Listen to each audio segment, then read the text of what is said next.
마지막 문단. 요 문단 읽고 나서 몇 쪽으로 갈 거냐면 73쪽에 13번 문제를 풀 겁니다.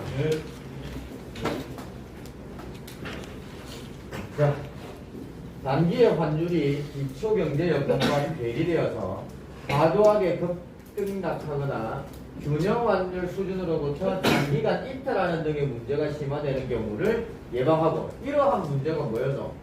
오버슈팅이었지? 오버슈팅. 요걸 대처하기 위해서 정부가 정책 수단을 동원하는데, 우리가 첫 번째 문단 봤을 때도 정책 수단 4가지 있었지? 첫 번째 문단에. 근데 마지막 문단에 나락을 보면 오버슈팅의 원인이 뭐냐? 물가 경직성이라고 하는 것 때문에 나타났었는데, 이러한 물가 경직성을 완화하기 위한 정책 수단 중에 강제성이 낮은 사례가 있대. 첫 번째 문단에서는 강제성이 어떤 개념이었고, 그 다음 그게 높고 낮음을 문제로 풀었는데, 강제성은 어떤 이야기를 했겠노? 정부가 개인과 단체에게 행위를 제한하는 게 강제성이라고 이야기했지. 그 낮은 사례를 보면 첫 번째, 외환의 수급 불균형 해소를 위해 관련 정보를 신속하게 공개를 한다. 요거 첫 번째. 두 번째, 불필요한 가격 규제를 축소하는 것. 두 번째, 불필요한 가격 규제를 축소하는 것. 이런 정책이. 또 반대로 오버슈팅에 따른 부정적인 파급 효과를 완화하기 위해서, 방금 살펴본 건 물가 경직성을 완화하기 위한 수단으로 요 두 개를 뽑았고, 이번에는 부정적인 파급 효과를 완화하기 위해서 정부를 어떻게 하느냐. 첫 번째, 환율 변동으로 가격이 급등한 수입 필수 품목에 대한 세금을 조절하는 것. 수입 필수품에 대해서 세금을 조절하는 것. 이게 첫 번째. 자, 그 다음 두 번째, 환율 급등락으로 인한 피해에 대비하여 수출입 기업에 환율 변동보험을 제공한다. 수출입 기업에 환율 변동보험을 제공하거나.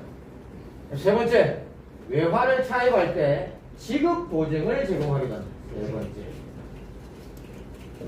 이러한 방식을 사용합니다. 그럼 이러한 정책 수단은 직접성이 높은 특성을 가진다. 이건 직접성이 높은 특성을 가진다.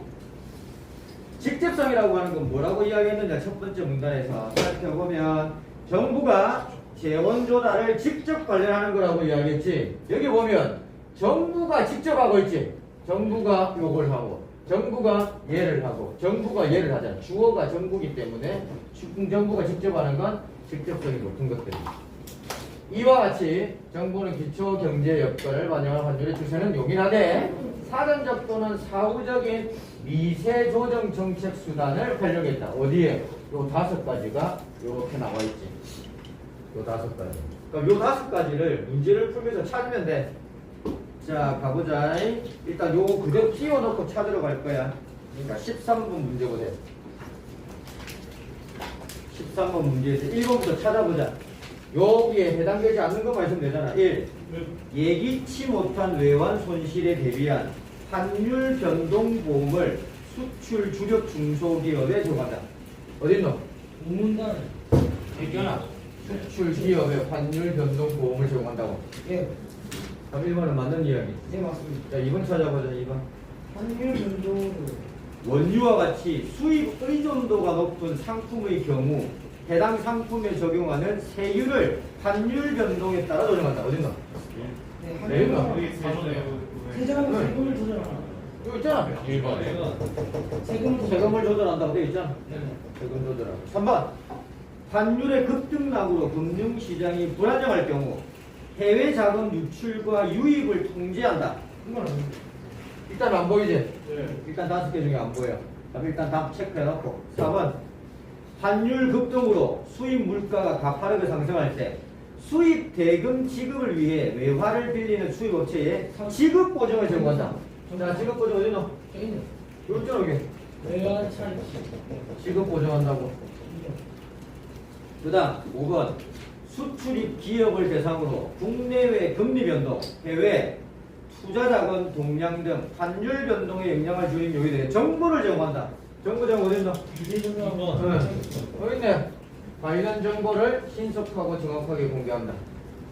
다 나왔지? 그러면 여기 나와 있는 5가지 중에 대답 안 되는 건 3번이 나타난다. 너무 쉽네. 쉽지? 요렇게 찾아내면 됩니다. 자, 그러면 우리가 문제를 12번, 13번, 10번 다 풀었지? 네. 자, 그럼 이제 9번 문제로 가면 되겠네. 5번이야? 9번 문제 안 풀었지? 네. 들어가라. 이거는 본문에서 또 내용 찾아야 되니까 내용 찾기로 한번 가보지.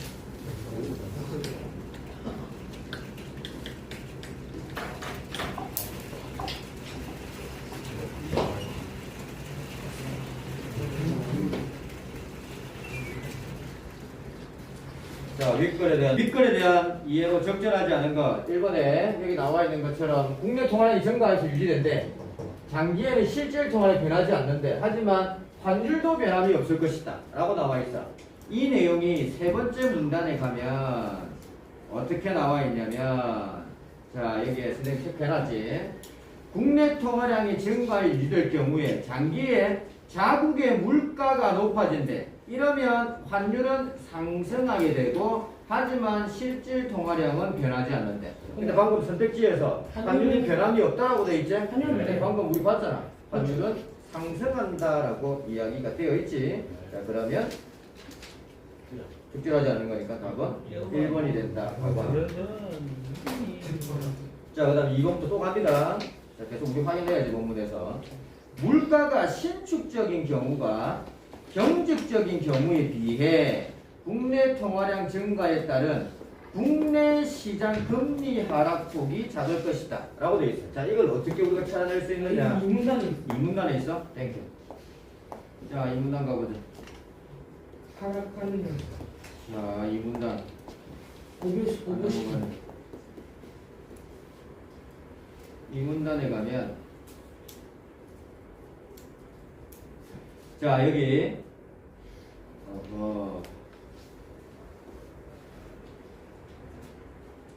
다시 나갔다.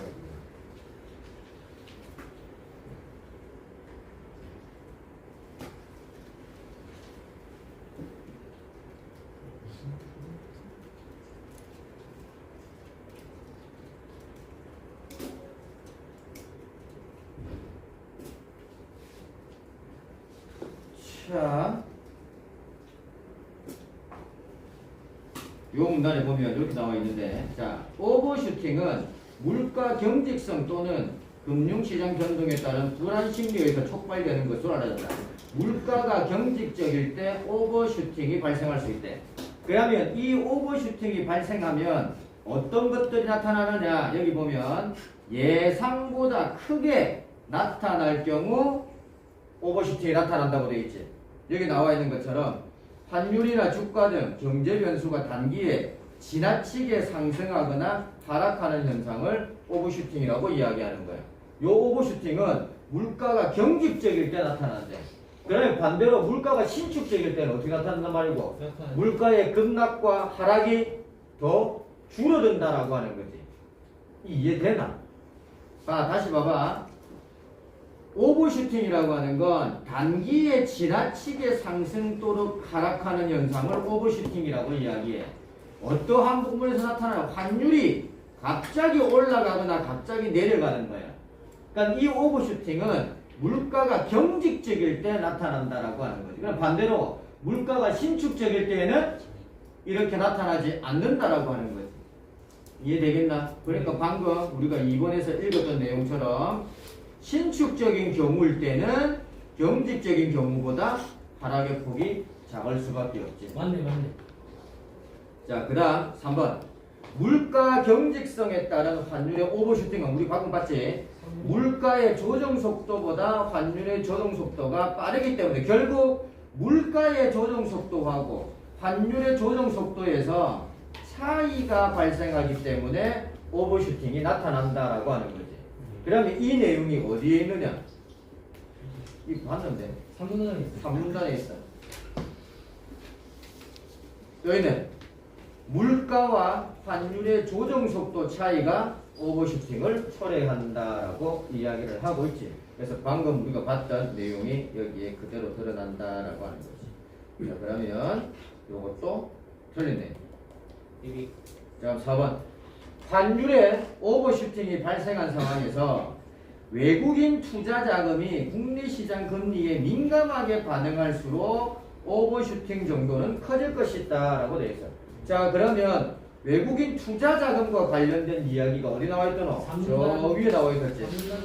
요 위에 보면 여기 있지, 여기 여기 있네.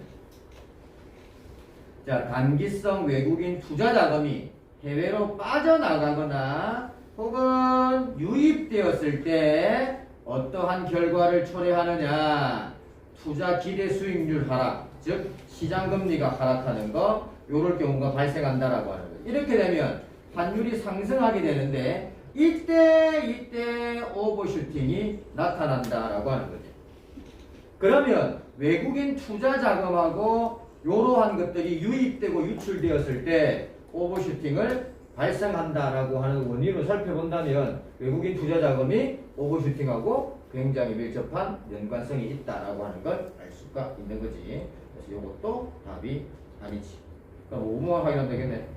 환율의 오버슈팅이 발생한 상황에서 물가 경직성이 클수록 구매력 평가설에 기초한 환율로 수렴되는데 걸리는 시간이 길어진다. 요것도 아까 위에 나와 있었지? 저번 시간에 배웠는데. 기속성. 그렇지. 어디에 나와 있노? 상인단지를 여기 있네. 자, 요 부분.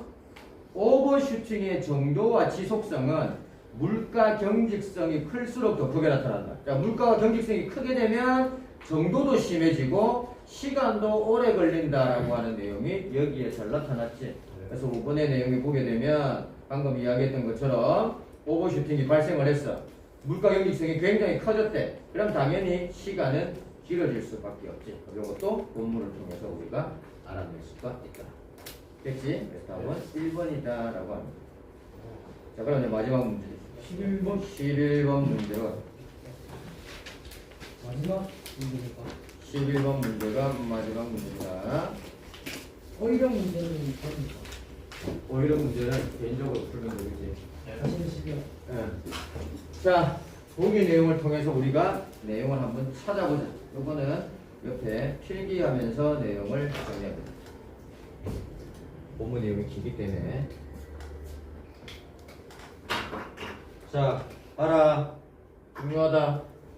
A국의 경제학자 각은 자국의 경제 상황을 이렇게 평가를 한다. 첫 번째, 금융시장 불안의 여파로. 금융시장이 굉장히 불안하다고 생각하는데 이때 A국이라고 하는 주식, 채권 등 금융자산의 가격이 하락에 대한 우려가 확산되면서 안전자산으로 인식되고 있는 B국의 채권에 대한 수요가 증가하고 있다. 자, 그럼 이거 정리해보자.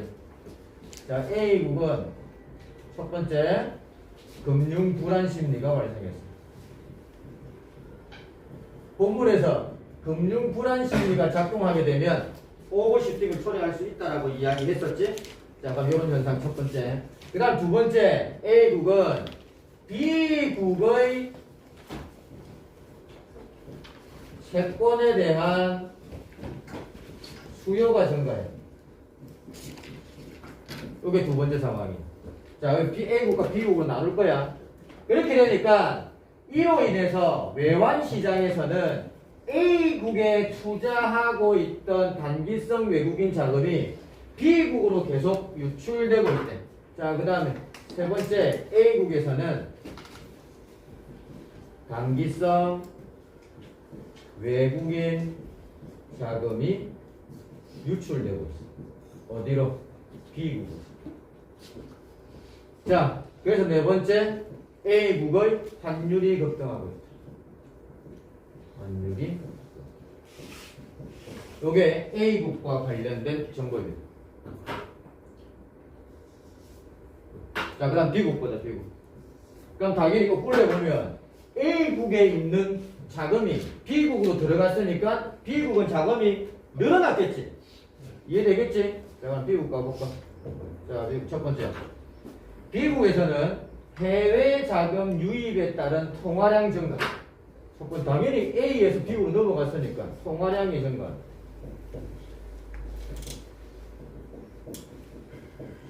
자, 그 다음 두 번째 B국의 시장금리가 변동할 것이다. 자, 우리 본문에서 봤을 때 통화량이 증가하게 되면 금리를 어떻게 된다겠노? 시장금리는 올려. 아니지. 71쪽 봐봐라. 71쪽 제일 위에 봐라.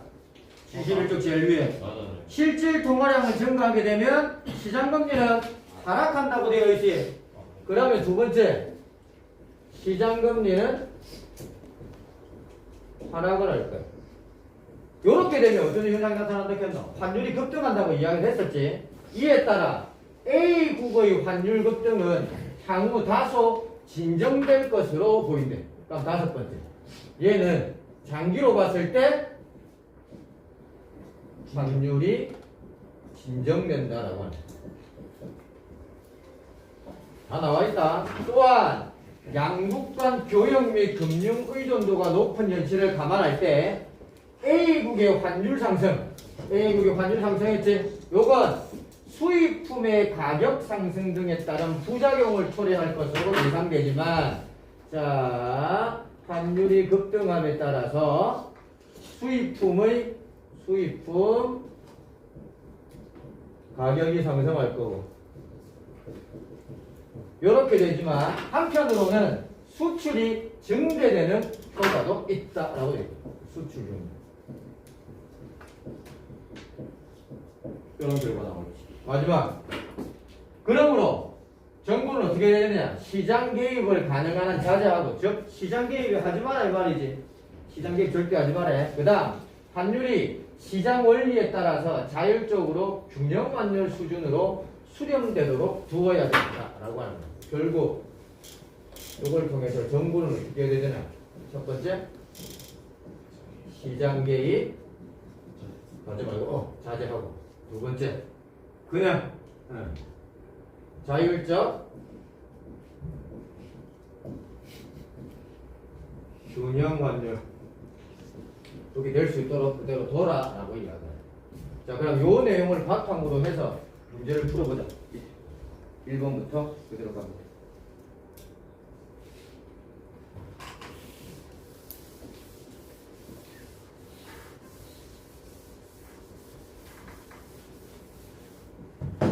자, 첫 번째 A국의 환율의 오버슈팅이 발생한 상황에서 이야기했지. 환율이 급등했으니까 오버슈팅이 발생했지. 이 상황에서 B국의 시장금리가 하락한다면, B국의 시장금리가 하락을 한다면 오버슈팅 정도는 커질 것이다 라고 이야기했어. 자, 그럼 이 상황 보자. 아니, 이 상황 보자. 자, 시장금리가 얘 하락을 했어. 네. 하락하게 되면, 시장금리가 하락하게 되면 어떤 날이 나타나느냐? 단기성 외국인 자금이 B국에서 어디로 가겠노 이제? A. 다시 A로 가겠지. 네. A. 맞나? A로 가게 되면 통화량이 증가하겠지. 네. 응. 증가하게 되면 환율이 점점 다시 좋아질 수 있겠지. 진정돼요. 응, 진정될 수 있는 거야. 다소 진정돼요. 또 여기 봐봐라. 장기로 가게 되면 환율은 어떻게 된다 했나? 진정될 것이다라고 이야기하고 있지, 경제학자는. 예스. 그러니까 여기 보면 오버슈팅 정도는 어떻게 될 거야? 점점점 낮아지겠지. 베리 낮아지겠지. 본문에도 나와 있고 보기에도 이렇게 나와 있지. 일단은 요거 체크. 2번. A국의 환율의 오버슈팅이 발생하였다면, 지금 발생할 때 어제 금융의 불안 심리가 굉장히 가속화되고 있기 때문에 여기 나와 있는 것처럼 불안 심리에 의해서 촉발된 것으로 볼 수 있다. 우리가 금융의 오버슈팅은 불안 심리 때문에 나타난다고 본문에도 나와 있었으니까, 그럼 얘는 맞는 내용. 3번. A국의 환율의 오버슈팅이 발생할지라도 시장의 조정을 통해 환율이 장기에는 균형 환율 수준으로 도달할 수 있을 것이다. 여기 나와 있잖아. A국은 나중에 자율적 균형 환율 수준으로 돌아올 것이다 라고 제일 마지막에 이야기를 했었지. 그럼 이것도 보기에 나와 있네. 4번. A국의 환율 상승이 오케이. 수출을 증대시키는 긍정적인 효과도 동반하므로 환율이 급등하게 되었을 때 수출이 증대한다라고 보기에 나와 있네. 그러므로 A국의 정책 당국은 외환시장 개입에 신중해야 된다. 정부 어떻게 할텐다? 정부는 시장 개입을 자제해야 된다라고 이야기를 했지. 그 말은 곧 신중해야 된다라고 하는 말이지. 그럼 요 내용도 만든 이야기. A국의 환율이 상승했어. B국으로부터 수입하는 상품의 가격을 인상시킴으로써 자 수입품의 가격이 올라갔네. 올라갔지. 자 이렇게 되면 A국의 내수를 위축시키는 결과를 초래할 수 있다. 보기에 보니까 이런 내용은 없어. 그럼 이 내용을 어디서 찾아야 되느냐? 본문에서 한번 찾아봐야 돼. 본문에서 수입 가격과 관련된 이야기를 어디에서 하고 있느냐? 뻥식 어디서 하고 있노? 제일 마지막 문단 봐봐라. 찾으러 간다. 제일 마지막 문단. 거기서 중간 봐봐라. 중간줄. 한편 찾았네. 한편. 있네. 오버슈팅에 따른 부정적 파급 효과를 완화하기 위해 정부는 환율 변동으로 가격이 급등한 수입 필수 품목에 대한 세금을 조절함으로써 내수가 급격히 위축되는 것을 방지하려고 한다. 세금에 대한 걸 조절하니까 내수의 위축이 조절된다고 이야기했지. 그러면 수입품의 가격이 상승이 되게 되면 조절을 하지 않게 되면 어떤 현상이 나타날 수 있단 말이고 내수를 위축시키는 결과를 초래할 수 있다라고 하는 거지. 그래서 어떻게 해야 된다? 수입품 가격에 대한 세금을 조절해야 된다 라고 본문에 이야기하지. 그럼 당연히 여기 나와 있는 이 상품 가격의 인상은 내수를 위축시키는 결과를 초래할 수 있을 것이다 라고 추측해 볼 수가 있다라고 합니다. 추론이 가능한. 그래서 그렇지. 추론이 가능한 거지. 그래서 5번도 맞는 내용이라고 본다. 그래서 오버슈팅은 시장 금리가 하락한 다음에 요 놈이 다시 요령을 끄고 그럼 장기에는 환율이 진정될 것이다 라고 하는 걸 알 수가 있다. 그래서 답은 1번이라고 보면 되겠죠. 73쪽에 14번 문제 단어 문제는 여러분들이 한번 풀어보도록. 자 이렇게 해서 우리는 또 하다가 끝이 났다.